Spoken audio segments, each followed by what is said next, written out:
4 दिसंबर 2003 start होता है India versus Australia का बॉर्डर गावस्कर ट्रॉफी का टेस्ट सीरीज। इस सीरीज में इंडिया बहुत बड़ा प्रॉब्लम फेस कर रही थी और वो था सचिन तेंदुलकर का आउट ऑफ फॉर्म हो जाना।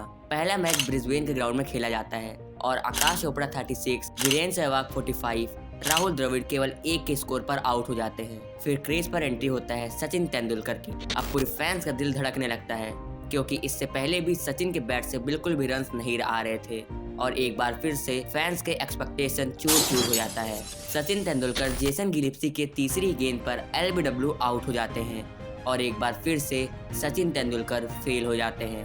फैंस का दिल तब और टूट जाता है जब सचिन तेंदुलकर दूसरे इनिंग में 16 साल के सचिन तेंदुलकर 1989 में डेब्यू करते हैं। उस टाइम की Pakistan team dangerous bowling attack से भरी थी जिसमें वसीम अकरम, शोएब अख्तर, वकार यूनिस जैसे बॉलर थे। उनके सामने एक 16 साल का बच्चा था और तभी वकार यूनिस की बाउंसर बॉल उनके सीधा नाक पर लगती है। बॉल लगते ही उनके नाक से खून बहने लगता है और सब उन्हें हॉस्पिटल ले जाने की बात कहते हैं, लेकिन उनका सिर्फ एक कहना था, मैं खेलेगा। और फिर क्या था, गेम को कंटिन्यू करते हैं। हालांकि उस मैच में सचिन तेंदुलकर केवल 15 रन से बना पाते हैं, लेकिन यही सब बता रहा था कि वो आगे चल के क्यों क्रिकेट का गॉड कहा जाता है। 14 अगस्त 1999 सचिन तेंदुलकर इंग्लैंड के अगेंस्ट केवल 17 साल में अपना पहला इंटरनेशनल सेंचुरी मार देते हैं। इसी मैच के पहले इनिंग में 50 और सेकेंड इनिंग में 112 नॉट आउट। ये 17 साल का युवा बल्लेबाज अपने इस बैटिंग टेक्निक से सबका दिल जीत लिया था। 1996 का वर्ल्ड कप आते आते पूरी टीम सचिन तेंदुलकर की बैटिंग पर निर्भर रहने लगी थी। इस टाइम पर ओपोनेंट भी यही कहते थे कि अगर मैच जीतना है तो सचिन को जरूर आउट करना पड़ेगा। ऐसा लग रहा था कि सुनील गावस्कर और कपिल देव के बाद इंडियन टीम का फ्यूचर स्टार मिल चुका है। 1996 का वर्ल्ड कप ये सचिन तेंदुलकर का पहला वर्ल्ड कप होने वाला था और अपने पहले वर्ल्ड कप में हाईएस्ट रन स्कोरर बनकर वो अपने क्रिकेट कैरियर का पहला रिकॉर्ड बनाते हैं। अभी तो बस शुरुआत थी। इस वर्ल्ड कप में सचिन केवल 7 मैचेस खेलकर 87.16 के एवरेज से 523 रन स्कोर करते हैं, जिसमें 2 सेंचुरीज और 3 ब्रिलियंट हाफ सेंचुरी भी शामिल था। अपने डेब्यू वर्ल्ड कप में सचिन तेंदुलकर सेंचुरी लगाकर सबको हैरान कर देते हैं। उन्होंने केन्या के against 127 run not out score किए और फिर वेस्ट इंडीज के अगेंस्ट 70, ऑस्ट्रेलिया के अगेंस्ट 90 एंड देन श्रीलंका के अगेंस्ट 137 रन बनाकर सबको अपने तरफ खींच लिए। अब सचिन तेंदुलकर के ऊपर सबसे बड़ी जिम्मेदारी दी जाती है और वो है कैप्टेंसी। मोहम्मद अजहरुद्दीन के बाद सचिन को इंडियन टीम का कैप्टन बना दिया जाता है, लेकिन आज के फैंस को ये नहीं पता कि जिस सचिन तेंदुलकर को उनके बैटिंग से प्यार करते थे, उसी सचिन तेंदुलकर की कैप्टेंसी से सब हेट करते हैं। 1996 में यंग सचिन को केवल 23 साल की उम्र में कैप्टेंसी दे दी गई थी। उनका एज अ कैप्टन पहला मैच श्रीलंका के अगेंस्ट होता है जहाँ वो सेंचुरी भी स्कोर किए, लेकिन अनफॉर्चुनेटली टीम इंडिया वो सीरीज बहुत बुरी तरीके से हार जाती है। अब सबसे बड़ा टेस्ट आने वाला था, बॉर्डर गावस्कर ट्रॉफी का इनॉग्रल टेस्ट, जहां इंडिया तो उसे आसानी से जीत जाता है और यहीं से पहली बॉर्डर गावस्कर ट्रॉफी जीतने वाले कैप्टन भी सचिन तेंदुलकर बनते हैं। अब सचिन तेंदुलकर की कैप्टनसी की सब वाहवाही कर रहे थे, लेकिन अब जो होने वाला था वो किसी भी बुरे सपने से कम तो बिल्कुल भी नहीं था, जिसे आज भी सचिन तेंदुलकर भुलाना चाहेंगे। इसके बाद तो मानो सब बदल ही गया था। हम हर एक सीरीज हारने लगे और इसके बाद केवल एक वर्ड मुंह से निकलता था और वो है हार। टीम इंडिया अब सचिन के अंडर हर सीरीज हारने लग रही थी। हालांकि सचिन बैटिंग में अभी भी अपना जादू दिखा रहे थे, लेकिन रिजल्ट उनके फेवर में नहीं आ पा रहा था। वेस्ट इंडीज जिनका डाउनफॉल स्टार्ट हो चुका था, इवन वो उस टाइम की सबसे वीकेस्ट टीम मानी जा रही थी और किसी भी टीम से वो जीत नहीं पा रही थी, उसी वेस्ट इंडीज से टीम इंडिया सचिन के कैप्टेंसी में 5-0 से व्हाइट वॉश हो जाती है, जो कि सोचने वाली बात है। जो प्लेयर 1996 के वर्ल्ड कप में इतना अच्छा परफॉर्म करके आ रहा हो, वही प्लेयर आज मीडिया और फैंस के द्वारा ट्रोल हो रहा था, और वो भी सिर्फ कैप्टेंसी की वजह से। उनकी सबसे बड़ी कमी थी कि वो डिफेंसिव अप्रोच को ज्यादा प्रायोरिटी देते थे रेदर देन एग्रेसिव अप्रोच, और यहीं पे टीम इंडिया कोलैप्स कर जाती थी।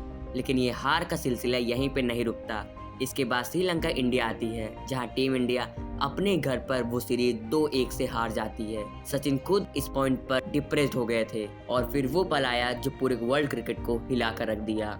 नवंबर 1997 में कोका कोला कप में टीम इंडिया 5 मैचेस में से 4 मैचेस हार कर एलिमिनेट हो जाती है and then BCCI finally Sachin Tendulkar को कैप्टनसी से रिमूव कर देते हैं। सबका ये मानना था कि अब सचिन तेंदुलकर को केवल अपनी बैटिंग पर फोकस करना चाहिए। साल 2003 के वर्ल्ड कप में Sachin Tendulkar as a player बहुत अच्छा परफॉर्म किए, जहां उन्होंने 61 के एवरेज से 673 रन बनाकर एक बार फिर से वो वर्ल्ड कप के हाईएस्ट रन स्कोरर बने।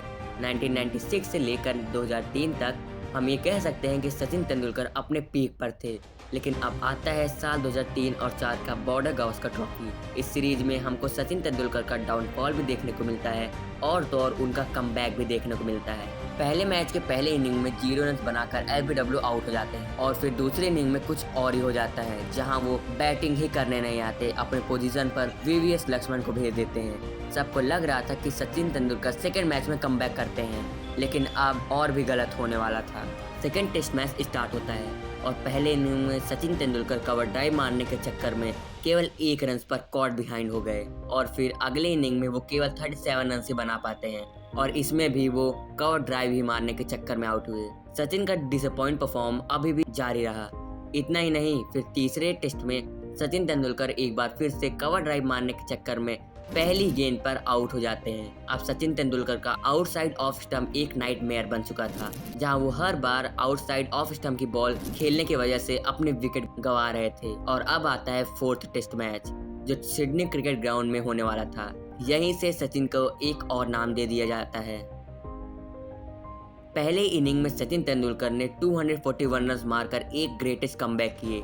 इस मैच में सचिन तेंदुलकर ने एक भी आउटसाइड शॉट नहीं खेले थे और पेशेंस रखते हुए वो एक अपने लाइफ का सबसे बेहतरीन नॉक खेल देते हैं। इस ग्राफ को देखिए, ये वो मैच का ग्राफ है जिस दिन सचिन तेंदुलकर ने एक भी कवर ड्राइव शॉट नहीं खेले थे और यहीं से सचिन तेंदुलकर को एक नया नाम दे दिया गया और वो है द गॉड ऑफ क्रिकेट। यहीं से मानो हमें सचिन 2.0 देखने को मिले। फिर साल 2005 में सचिन तेंदुलकर अपना टेस्ट में 35th सेंचुरी मार देते हैं। इसी के साथ वो Indian farmer cricketer Sunil Gavaskar का रिकॉर्ड भी तोड़ देते हैं। फरवरी साल 2010 में सचिन तेंदुलकर ओडीआई में डबल सेंचुरी मारकर रिकॉर्ड बना देते हैं। वो पहले ऐसे क्रिकेटर बन गए थे जिन्होंने ओडीआई में डबल सेंचुरी मारे थे, जिसमें 25 चौके और 3 सिक्सेस शामिल थे। सचिन तेंदुलकर हर फॉर्मेट में डोमिनेट कर चुके थे। टेस्ट में 50 सेंचुरी लगाने का रिकॉर्ड भी सिर्फ और सिर्फ सचिन के पास है। उन्होंने टेस्ट क्रिकेट में 50 सेंचुरी लगाए हैं। और अब आता है सचिन तेंदुलकर का सबसे बेस्ट मोमेंट, साल 2011 का वर्ल्ड कप। ये वर्ल्ड कप उनके लिए सबसे यादगार मोमेंट था, जहां वो पहली बार कोई वर्ल्ड कप जीते थे। यही नहीं, बल्कि सचिन तेंदुलकर उस टूर्नामेंट में 482 रन मारकर सेकंड हाईएस्ट रन स्कोरर भी रहे।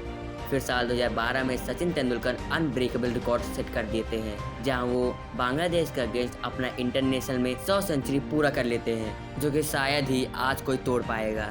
अब थोड़े हम उनके स्टैट्स देख लेते हैं। टेस्ट में उन्होंने 329 इनिंग में 15,900 प्लस रन बनाए हैं, जिसमें 5100 और 6 डबल सेंचुरी भी शामिल है।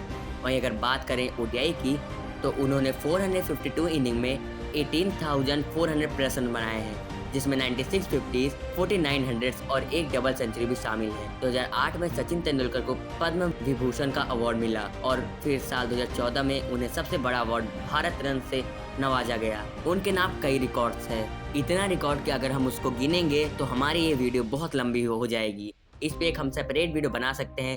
कमेंट करिएगा, सचिन रिकॉर्ड मैं जरूर लेके आऊँगा। तो ये थी सचिन तेंदुलकर की डॉक्यूमेंट्री वीडियो। इसमें आपका क्या ओपिनियन है मुझे कमेंट में जरूर बताइएगा। Thanks for watching.